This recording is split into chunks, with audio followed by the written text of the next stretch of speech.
We are so thrilled to be a finalist at AMOpportunities for the Pioneer of the Year Award. At AMOpportunities, we're all about access to healthcare education. When we were founded 8 years ago, it was under the simple principle that students all over the world do not have access to the healthcare education they need. If you look at what it takes to become a healthcare worker, it's a marathon. Whether you're a nurse, medical student, allied health student, you go through the classroom, then you have to get your clinical hours, and that's what AMOpportunities does, getting students the clinical experiences they need before they enter the profession. Especially during the pandemic with healthcare shortages globally, our solutions have become more in demand, especially when we work with universities abroad. So while students traditionally were AMO's trainees for the first 5 years, in the last 3-4 years, we've engaged with many universities abroad, over 3,000, to help them train their students in larger form and fashion. Really excited about the future. In the pandemic, about 25% of our clinical experiences were virtual, something we launched just in 2020. And I think that the future of healthcare really depends on expanding access. It's not just the United States. We see these shortages and these bottlenecks in training in all markets across the globe. In 2021 alone, 42% of the world was represented in visitors that we train in the United States, and I hope that we can only increase that number. Thank you so much. Hi, international education colleagues and friends. This is Adrienne from CANIE, the Climate Action Network for International Educators. CANIE is a network of volunteers who work in the international education sector around the world who see the need and opportunity for our sector to step up and act on climate. We are so excited that our most ambitious project to date, the CANIE Accord, has been nominated for Pioneer of the Year and is a finalist. The CANIE Accord was born out of conversations that started in November 2021 in conjunction with COP26 in Glasgow. So CANIE brought together 57 international education peak organization leaders to talk about the climate crisis, our sector's contribution to the climate crisis, and what we can do to mitigate our negative climate impact. The CANIE Accord is a memorandum of understanding that outlines 70 individual actions that organizations can take to reduce their negative climate impact. It addresses the areas of leadership and influencing, emissions accounting and reduction, travel, of course, facilities, operations and procurement, and climate education. So thank you to all the CANIE members and volunteers who contributed to this very important project. Thank you to everybody else who put your time and energy and effort into it. Thank you to the panel of judges for selecting us, and we hope to see you in September.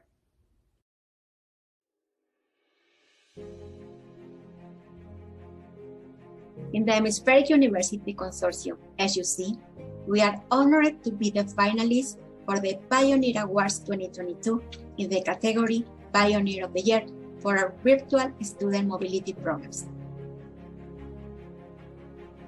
COVID-19 was the key driver for introducing new virtual student mobility programs in the consortium, increasing access to global education and innovative forms of international experience. I gained a lot from this experience. For example, the fact that I realized how to be more empathetic with others and how important it is in this new digital world we're living.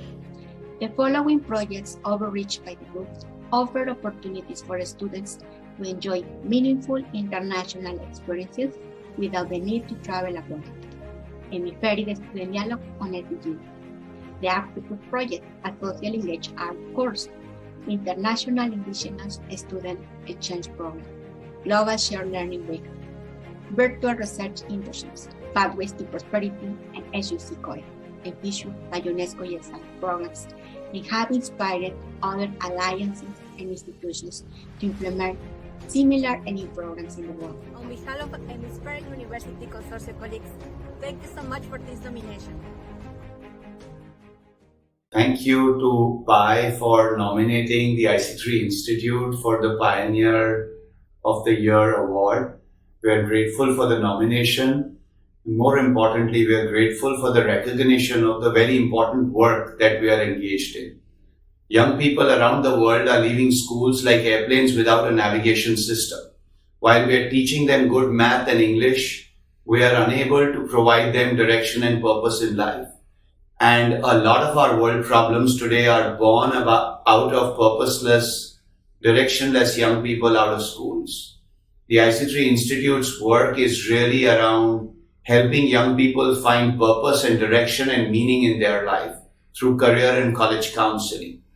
Our focus has been on empowering school teachers to deliver good guidance to students. And we've done it through the IC3 Institute, through a philanthropic effort, 1 year of training, 4 weeks of accommodation and meals for teachers, all of the faculty volunteering throughout the program. And we've been able to deliver this program at zero cost consistently now since 2018. So we're grateful that universities, donors, high schools, volunteers, faculty from all around the world are participating in the program. Our vision is that we will very soon come to a point where career and college counseling guidance for students would be systemic inside schools. That every young person will leave a school with purpose, direction, meaning, having found their own competence instead of falling in the trap of competition. They would have found their own competence, they would have found what they're good at, and would set out on a path to peace and joy in their life. Thank you very much. My name is Miriam Feldblum. I'm the Executive Director of the President's Alliance on Higher Education and Immigration. We're thrilled that the President's Alliance is a Pioneer of the Year finalist for the response campaign on university sponsorship of refugee students, and to be among the finalists who are an amazing group of innovators working to transform global education. We're excited for the response campaign to be recognized for its power to amplify and expand refugee access to higher education, which will have a meaningful impact not only on refugee students, but also on colleges and universities and their surrounding campus communities. I'm Laura Wagner, Project Manager for the Refugee Student Initiative. The response in our name refers to refugee sponsorship for education. Fewer than 1% of refugees worldwide are resettled each year, and only 5% eventually access higher education. Our campaign responds to the scope of this challenge and engages colleges and universities to provide an education pathway for refugee students to study, resettle, and obtain legal permanent residence in the US. You can learn more about the response campaign by going to higheredimmigrationportal.org/response campaign. There you can find policy recommendations, student testimonials, answers to frequently asked questions, the full report on university sponsorship of refugee students, and a toolkit to spread awareness. Stay tuned. The winners will be announced at the award ceremony on Friday, September 9th.